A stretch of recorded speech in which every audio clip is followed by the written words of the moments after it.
Градежното чудо, автопатот Охрид-Кичево, уште долго ќе ја чуди македонската јавност. Зошто 57 километри се градат повеќе од 11 години? Дилема што ќе си остане да се прераскажува во легендата за овој зафат. Сепак добро е дека сега навистина се гледа крајот на градежната приказна. Конечно, навистина се работи и со примена на сложени инженерски решенија, што за прв пат се користат во регионот ке се доизгради автопатот.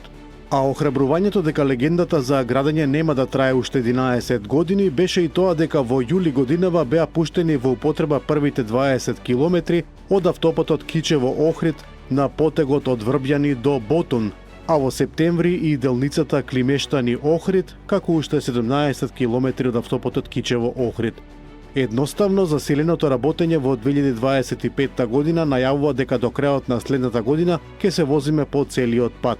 А во легендата ќе остане цврстото ветување на минатата власт дека 31.12.2023 е крајниот рок кога сите ќе се возиме по автопатот. Таквото возење и ги однесе во опозиција.